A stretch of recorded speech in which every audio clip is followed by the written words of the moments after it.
Keutamaan menjawab adzan yang mungkin tidak Anda sadari. Menjawab adzan ternyata bukan amal yang nilainya ringan. Sekalipun hanya mengucapkan seperti yang diucapkan muadzin, namun Islam menghargainya sebagai amal besar. Ada banyak sekali keutamaan amalan sederhana ini. Berikut di antaranya. 1. Menjadi saksi kebaikan. Nabi SAW bersabda, yang artinya, tidaklah suara adzan yang keras dari yang mengumandangkan adzan didengar oleh jin, manusia, segala sesuatu yang mendengarnya, melainkan itu semua akan menjadi saksi pada hari kiamat. Hadis riwayat Bukhari. Hadis ini menunjukkan keutamaan orang yang mengumandangkan adzan, dan sekaligus mereka yang mendengar adzan dijadikan Allah sebagai saksi kebaikannya. 2. Menjawab adzan karena dorongan keyakinan hati akan mengantarkan menuju surga. Dari Umar bin Khattab radhiyallahu anhu, Nabi SAW bersabda, yang artinya, ketika muadzin mengumandangkan Allahu Akbar, lalu kalian menjawab Allahu Akbar. Kemudian muadzin itu mengumandangkan Asyhadu an la ilaha illallah. Lalu kalian menjawab Asyhadu an la ilaha illallah. Dan seterusnya hingga akhir adzan, siapa yang mengucapkan itu dari dalam hatinya, maka akan masuk surga. Hadis riwayat Muslim, Abu Daud, dan yang lainnya. 3. Dengan menjawab adzan, Allah akan mengampuni dosa kita. Dari Sa'ad bin Abi Waqqas radhiyallahu anhu, Nabi SAW bersabda, barang siapa yang ketika mendengar adzan, dia mengucapkan, Wa ana ashhadu an la ilaha illallah, wahdahu la syarika lah, wa anna Muhammadan abduhu wa rasuluh, raditu billahi rabba, wa bi Muhammadin rasulah, wa bil islami dina. Yang artinya, saya juga bersaksi bahwasanya tidak ada Tuhan yang berhak disembah kecuali Allah semata, tiada sekutu baginya, dan bahwa Muhammad adalah hamba dan utusannya. Aku ridha Allah sebagai Rabbku, Muhammad sebagai Rasul, dan Islam sebagai agamaku.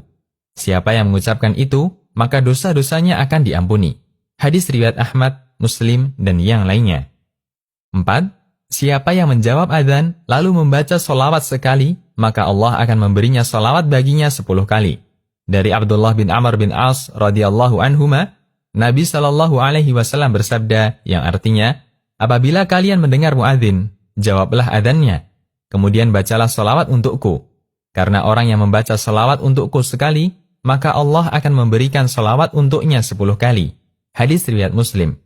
Menurut Abu Aliyah, salah seorang ulama tabi'in, bahwa makna dari sholawat Allah kepada makhluknya adalah pujian Allah untuk makhluk tersebut di hadapan para malaikatnya. Hadis riwayat Bukhari. 5. Menjawab adzan lalu memohon wasilah untuk Nabi SAW, maka dia berhak mendapat syafaat beliau. Lanjutan hadis dari Abdullah bin Amr bin As radhiyallahu anhuma, Nabi SAW bersabda, yang artinya, setelah menjawab adzan, kemudian mintalah wasilah kepada Allah untukku.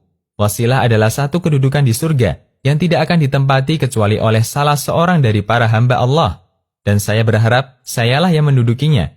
Siapa yang memohon kepada Allah wasilah untukku, maka halal baginya syafaatku. Hadis riwayat Muslim. Permohonan wasilah ini kita baca dalam doa seusai menjawab adzan.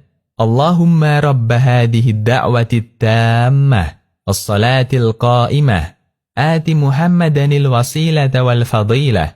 Yang artinya, ya Allah, saya memohon kepadamu dengan perantara hak doa yang sempurna ini. Setelah salat yang ditegakkan ini, berilah wasilah, derajat di surga, dan keutamaan kepada Nabi Muhammad. 6. Menjawab adzan, lalu memohon agar Nabi SAW mendapat maqam Mahmud, kita berhak mendapat syafaat. Dari Jabir bin Abdullah radhiyallahu anhuma, Nabi SAW bersabda, siapa mendengarkan adzan, lalu dia membaca doa, Allahumma rabba hadhihi ad-da'wati tammah, as-salatil qa'imah, ati Muhammadanil wasilata wal fadilah, wa ba'athu maqaman mahmudanil ladzi wa'adtah. Yang artinya, ya Allah, saya memohon kepadamu dengan perantara hak doa yang sempurna ini, serta salat yang ditegakkan ini, berilah wasilah derajat di surga dan keutamaan kepada Nabi Muhammad, dan tunjuklah beliau sehingga bisa menempati makom terpuji yang telah engkau janjikan. Nabi SAW bersabda, siapa yang membaca doa setelah adzan, maka halal baginya syafaat pada hari kiamat. Hadis riwayat Bukhari, Ahmad, dan yang lainnya. Yang dimaksud maqam Mahmud adalah syafaat udhma atau terbesar ketika di padang mahsyar. Sehingga ada 3 hal yang kita lakukan ketika adzan. Pertama, menjawab adzan dengan mengikuti seperti ucapan muadzin. Kedua, membaca salawat setelah menjawab adzan. Ketiga, membaca doa setelah adzan. 7. Surga bagi orang yang menjawab adzan dengan penuh keyakinan. Dari Abu Hurairah radhiyallahu anhu, beliau bercerita, kami pernah bersama Rasulullah sallallahu alaihi wasallam, lalu Bilal mengumandangkan adzan.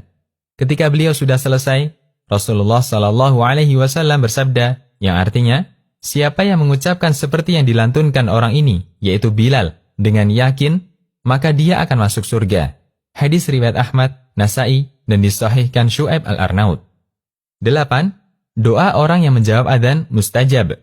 Dari Abdullah bin Umar radhiyallahu anhuma, beliau bercerita, ya Rasulullah, para muadzin mengalahkan kami dalam menggapai keutamaan. Kemudian Nabi SAW bersabda, ucapkan seperti yang diucapkan muadzin. Jika kamu telah selesai, berdoalah, maka kamu akan diberi. Hadis riwayat Abu Daud, Ibnu Hibban, dan dihasankan Syu'aib al-Arnaud. Sungguh, janji pahala yang luar biasa, sangat disayangkan jika kita menyia-nyiakannya. Bersabarlah sesaat ketika ada adzan dikumandangkan, dan jawab adzan itu penuh keyakinan. Lanjutkan dengan berdoa kepada Allah. Semoga Allah menggolongkan kita sebagai ahli surga. Amin. Demikian, Allahu a'lam. Konsultasi Syariah.